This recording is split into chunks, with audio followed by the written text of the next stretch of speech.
Newspack channel okwoli manji genkuletedde ate olunaku olwaleero wetwogerera nga munnange Alien Skin avuddemu omwasi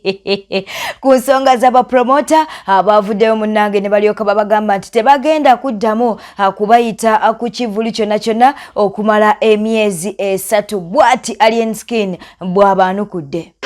Guno omulembe gwa Fangoni ojja kusanga Futu Soja yegase kwenaale bajodi kiteto omutuufu. Kabisa. Nawe deba promota abali bandiri ngokuntwala ewa muzeyi ne bigana bakoze akabiina deba nai Fangoni yero Fangoni mututire wano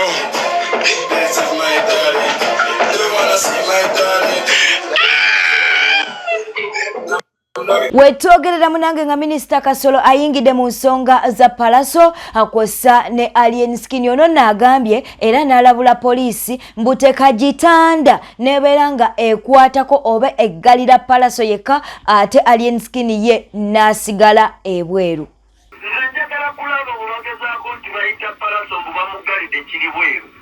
If we are to take Palaso in, they have to take in that full. Yes, equal force and equal rights. No drama. Palaso Lamingiza Munda to a violence and intent, they have to take in that full as well. We are not going to suffocate with the imbalance of fools. But you could talk about talent. Palaso aliyakisinga kumuvubukoyo yazzakola abantu babyakola. Yetakkiriza kumumanyira omuntu alina right okwerwanako yalabye bulungi nnyo engeri gye bamwesi Palaso gye yeerwanyeko. He was in the middle of 100 thugs to move away from Mubuloba. You think you can be happy that there is police protecting you when hooligans like that can circle you, condone you for over 100 of them? I think we are behind the Palaso, by the way. We are very behind him. Katwale wasolo muko let us see. Bantu chikumi basiba naye bali emmere banywa. Afuna sente mmeka bamubalirire ebivvulu bapromota bakamusasula. Babale sente mmeka zayingiza buli lunaku ng'asobola okusustaininga abantu abo bataraising thugs in the society. Community kukkiriza otya okubeera n'abantu 10 nga talina obaregistering abo association oba gundi yonna nga babeera around you. Who justifies that? Omuyimbi Pastor Wilson Bugemba atenga musumba yayimba olimba nalyoka agamba nti ngenda sale diro wetwogerera nga munange Junior yasazedde diro kakati ali tiimu Alien Skin jukira nti munanga Abafangoni bavayo ne bamutiisa nti bajja mulumba bamukube oba yatidde ebyo oba ina kasente ke yalidde oba yategedde amazima nze naawe naye nga Junior munange kati ali tiimu Alien Skin era agambye nti Palaso akwatibwe lwaki yalumba oba yagenda maka ga Alien Skin n'abeera nga ate ayonoona emmotoka n'ebintu ebirala ebyali mu makaago. Bamukwate Palaso akwatibwe yonna Palaso gy'oli bakwate n'oyonoona emmotoka za munno nammwe ensi mugenda gikungula ki nazeeyo ewa Alien Skin era Abafangoni nakomyewo kati tutambulira awo oli yadduse Palaso ali mu America sebo Palaso fo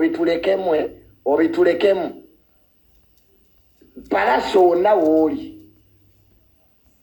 mumuyita ajje wano Palaso atubuli lwaki wakubye munno n'okuba munno bw'otyo Palaso bamukwate arrest Palaso. Bw'otambula olugendo munange n'otuuka bulungi ate era n'okomawo makaago weebaze Mukama Katonda naye bano munange baawonye okuba nti naate bava mu bulamu bw'ensi ekimotoka nga woli mu kukiraba munange kyafunye obuzibu ne kitandika okuba nti naate kidde emabega naye twebaza Katonda nti ate kyasanze emmotoka nga nnene oba nga zenkana obunene nga woli mu kulaba ate akatambi ako katubeere nga tukakuwa. Cho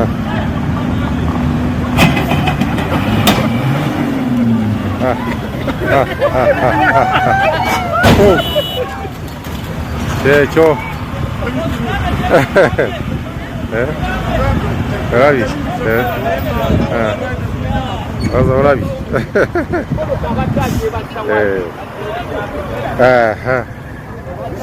Anak.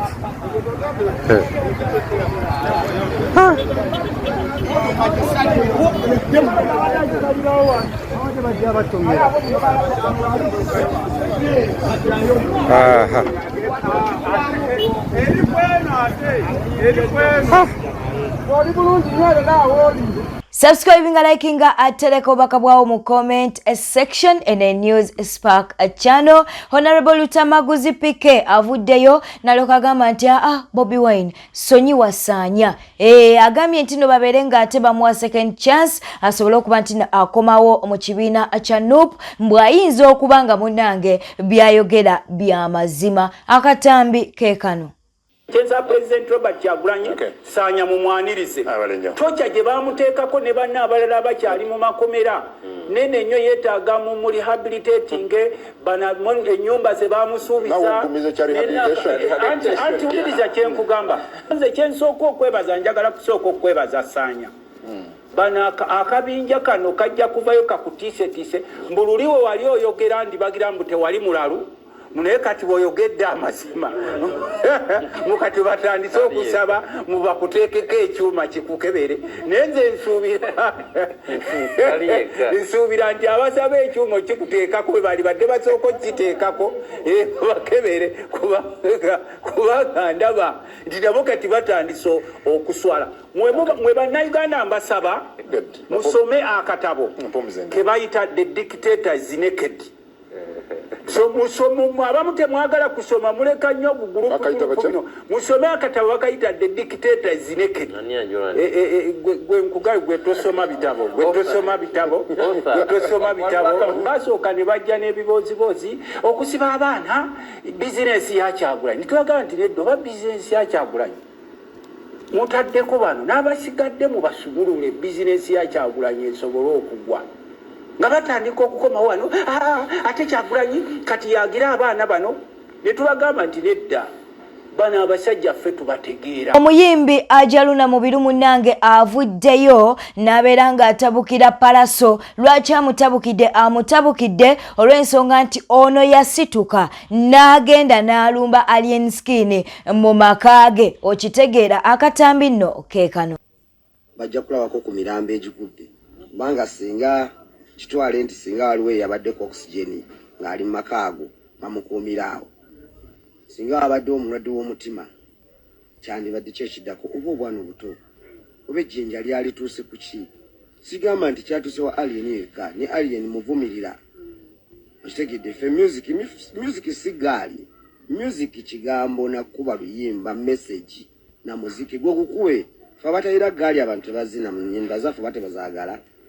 kitegedde so kati envumirira buli yakola eggaali waagirina n'abo abavubuka abaana b'abantu baliko famire zaabwe olebe kulowooza nti nno bwe batyo babakuza ab'eggaali babakuza bulungi naye kubulwa byakola gavumenti ejjeewo eggaali ebawa emirimu. Subscribing mukwano video eno jimpere like mukwano neyanziza atereko bakabwawo mu comment section woba tonna subscribing munange kikole atera onyige nakade ka notification katuberenga ate tweyongerayo mu mawulira amalala atege tuli mu kuba nti nno otufuna Umaru Kiseka avuddeyo ku nsonga za Saanya yavuddeyo ne yeetondera aba NUP era nga yeetondedde ne Bobi Wine nti munanga ba NRM bali bamukozesa okwogera ebyo byonna byayogera kakati Umaru Kiseka aliko kyagamba. Abagamba Saanya tetusobola mwesiga tetulina bwe twesiga mu eno revolution buli muntu tumulabira ku bikolwa bye ukategedde era teweesiga omuntu yenna kabeere olaba n'omukulembeze agamba tobeera loyeri beera loyeri amazima bino si byakwesiga ukategedde era gwamanyi Saanya ayinza okuba ayina akabadi Museveni akipika ayagala Saanya aleme kufuna soft landing mu kwogera amazima Saanya ge yayogedde gonna mazima naye Museveni yeye nini atupika njawuli ayina byabala bayina bye babala yabalese baswadde yabalese bulere ekyo kye muba mumanya yabaswazizza nnyo obwo bwe buzibu bw'okukuŋŋaanya abasiru bokka nga be balina okutaasiza gavumenti yo ab'omululu bokka nga be balina okutaasiza gavumenti yo buli omu asikaza wuwe ene revolution waliwo ebintu ebijja n'ebituleetera nga tetubibaze netuwa buwi netugonnomolerako waliwo ka projekiti kaabwe ke babadde batuteze konna Sanya yakayiye babadde bakatuteze nga bagenda tuvugirako emyezi nga 6 revolution netukolaki mu budde obutuufu nze Sanya ssaawa zino sofa njamuwa bimuli kati ssaawa zino okategedde njamuwa ebimuli bye bw'anaasigala ng'ayogera amazima bwe gatyo bw'anaaba alina ebigendererwa ebikyamu era talina kyajja tujjamu kiki kyagenda otujjamu Kyagulanyi bagambye bamubega batyo Kyagulanyi wetwogereranga munnange John Sega walumbiddwa ani amulumbye ye promoter Bajjo tetugenda kulisawo akatambi kakano Sega wanziramu nkyogera ku radio obanga mpa amagezi gakwegadanga ti omukazi bamutusawe bati ku ntiko tompa amagezi ga mulimu gwange kubonaabona njagala mpa amagezi gakwegadanga njagala mpa ebika bya nkudi ebyo byategeera enkudi azitegeera bulungi nedda nga mukummanyira mu bapromota bogerangani tuli mabaja kwezi singa tuli bagagga kwezi sente zifa inkuba netonya sente zo nezifa kwezi abantu bali mabaja bapromota waba nobati event singa akaba amaziga tubamanyi bulumi bwe tuyina kati nakatono ke tuyinawo bajewo omulimu olw'ebisirusiru nebera ku internet ebyasirana fe tukirizayo no sense gwakoze osanyuka ngo mwana wo muwala we yageze mu kivulu ne bamujjamu eriiso olw'obisiru nzito omuntu kwezi osobola okukiriza Uganda egende mu mikono gy'abasirusiru okuba bayina abantu abakulu nga mmwe abatategeera kakati ekivulu kyebakoleddemu efujjo kyabadde kya Bitex enkuuka ente ero biti kyali kyange kakati nze nina right yokoge nebino ebyogera ku internet tebirina wadde kikumi kye biteekamu byo bireeta muntu we gwabwe na lugezigezi ne byasaba ensonga z'okuba nti no Pastor Rosias Bugingo yavuddeyo n'abeera ng'ate alumba abasiraamu tezinnaggwa abasiraamu munnange tebatera kuzikiza batyo kale katukuwe ate akatambi kano nga Pastor Bugingo munnange bamusabula nti ye yabyereetedde mukwano gwange omusumba Pastor Rosias Bugingo chali wange wayocheza wallahi okwefuula nti oyagala okuba obusiraamu wasembyeyo nga weekuba tteke mwami Rosias Bugingo mb'oti akambe n'okuba kerere weeswaziza chali wange weeswaziza ate bwe weekweka Nabbi Muhammad mumbuulire bamutayirira ddi naye nga gwe atya akambe bakyala nga bali ku kizibu bulijjo Susan Makula alya boyiro Allahu akbar era tujja kulombereddwa bw'ataakutagaleko najje nabo we basiikasiika okujja mu bantu ne weerega n'olaga abantu nti oli mukyafu nti empiso sisobola kuyimirira kambe kitegeeza kwajja mazozi bankyafu weekubye jengo oli ku busiraamu olowooza okuba naye nga oli kugwe kennyini otulaga nti pajama ekiri mu pajama kika Allahu akbar walillahi alhamdu otubuuza Nabbi Muhammad bamutayirira ddi kaakati tujja kubuuza in fact bikutabula taata wa Yesu yaani taata wa Yesu yaani ojja tugamba Yosefu kati tukubuuza ate lwaki Yesu omuyita omwana wa Katonda aba asobola okulagira Mariyamu n'azaala nga taliiko musajja kimusibwalira okuba nti Nabbi Muhammad sallallahu azaalibwa nga ate ye mukomole oli yazaaliddwa taliiko kitaawe kati ono kikalubira luddawo okuba nti azaalibwa nga mukomole olede n'olwekyo sajja ayimiridde katuuti n'ategeeza ensi nti nze gwe mulaba ndi mukyafu ne mukyala wange alya boyiro kale katubasabire inshallah Bwete tambudde badde mulabi mulungi walekwe kumira ku News Park channel kiriza atembere nga ntumira ku mikwano gyaffe bano wamanga nawe woteeka obubaka bwawo mu comment section tujja kubeera nga ate tukutumirako mu ngeri ey'enjawulo. Nsoose ne Mariam Nakato, Mariam Nabulime, Sechimpi Godfrey, tuyina Baby Shana, tuyina Peterson Twesije, tuyina Tabula Rehema, ne tubeera ne Isaac Wasika, ne tubeera ne mukwano gwaffe ayitibwa omwami Musisi Jonas Sesanga, tuyina Namutebi Darat, tuyina Kagude Charis, atenga tuyina Esi mu Dubai, ne tubeera ne mukwano gwaffe ayitibwa Richard. Wela bulungi, wela